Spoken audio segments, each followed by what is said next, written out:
will be free. Amen. This day that we celebrate on this morning throughout the world with our sisters and brothers is the day. This day is why we are all here. This day is why we are called Christian. This is why we exist. Because Jesus overcame death. Because love and faith and passion overcame violence and hatred and fear.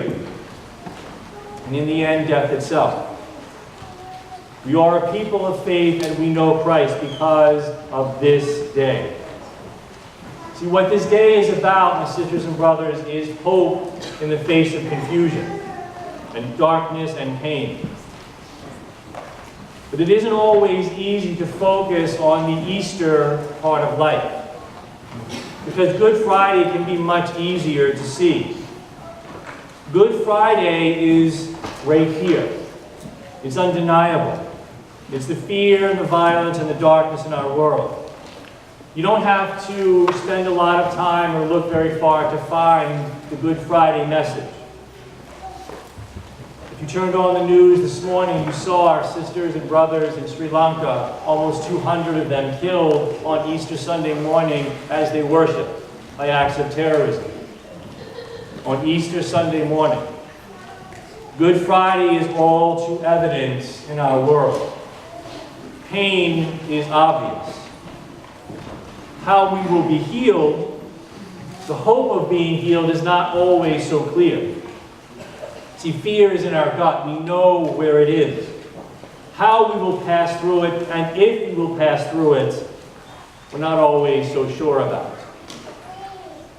Good Friday is easy to see and easy to recognize. Easter is not always so much, but it's there. It's always there. But you see, we have to walk the road. We have to believe enough to keep walking forward when you can't see when or how or even if Easter is going to show up. I'm sure all of us at this point saw on Monday the devastating fire in Notre Dame Cathedral in Paris. And of all the images that came from that devastation, there was one that really sort of leapt out at me, and I'm sure many of you. There was a picture of the interior completely burned, charred, nothing but gray and black, scorched pews, ash everywhere. Nothing but gray and black. But in the middle of that, what was there? A gold cross. Shining, unsinged, unburned, untarnished.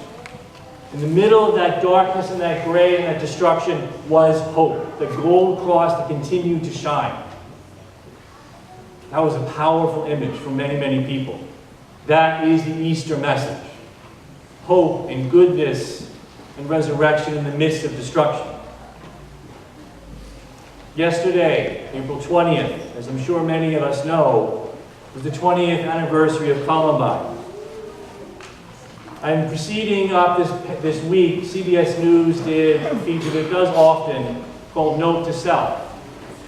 And what the news did was they had many of the survivors and some of the parents and the kids who didn't survive Columbine write a note to themselves as high school students.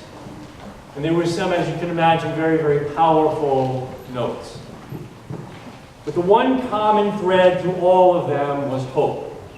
It will get better. You will find your way. Even to the parents who lost children, there was hope in their words. There was one young girl, her name was Casey Johnson. She was a junior in high school when Columbine happened. And she talked about, in her letter, her injuries, both physical and emotional. But she was covered in hope. And her faith as a Christian was part of it. She wrote these words to herself as a high school student, now an adult. Take comfort in your faith, knowing that what is intended as evil can and will be used for good. There's Easter. The hope of this young woman who is saying that in the midst of her pain she still suffers from, is intended to be used as evil will be used for good by God's grace. It was this faith, Jesus' absolute faith in his Father, that brought him through the worst kind of pain and darkness and fear. Fear and pain that none of us will ever know. Resurrection and new life came from faith and from following. Jesus had no idea where Thursday or Friday was leading. We like to think that he did. We like to think that Jesus knew the resurrection was going to happen.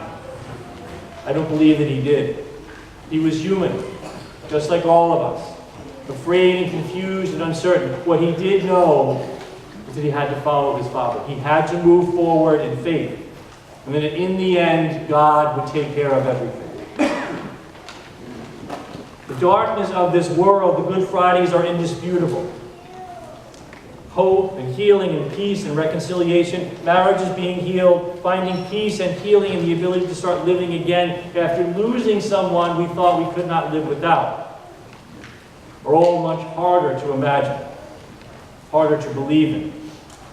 They're not always so apparent and obvious.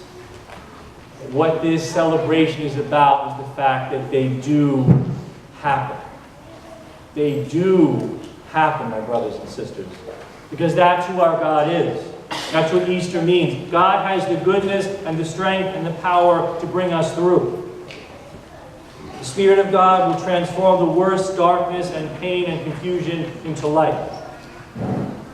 As hard as it may be to see or imagine or understand how, God can and will overcome at a time and in a way you yourselves would never imagine.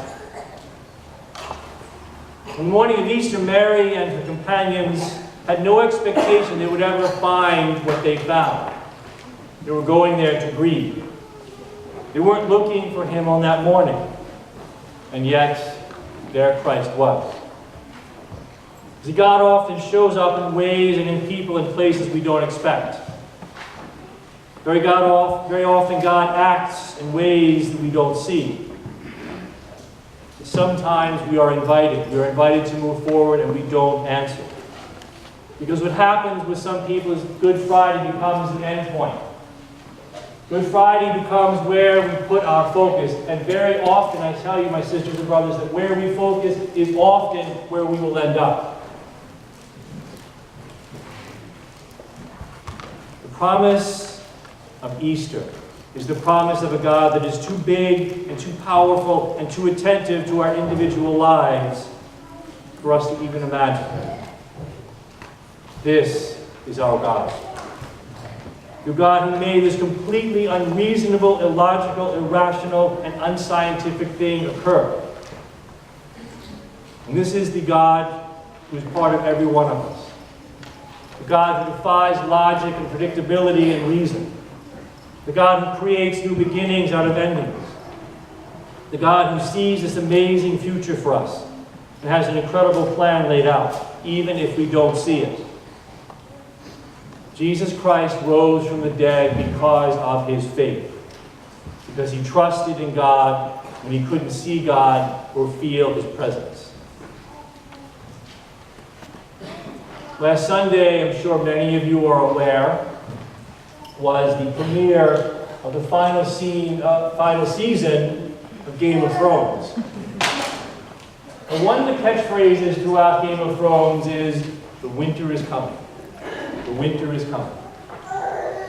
And I think of that in terms of our own lives. Yes, for all of us at some point, because we live in this broken world, the winter is coming, or for some of us, the winter is already here. It's something that we are going through right now, the winter of our lives, the struggles, the pain. And if you're not, the winter is coming, because we live in this world. Those things are slowly making their way towards us. However, that's not the end of the story. That's not the God of the Christians. The God of the Christians has a second part to that. Yes, the winter may be coming, the winter may be here, but in the end, life and warmth and hope and and peace triumph over the winter.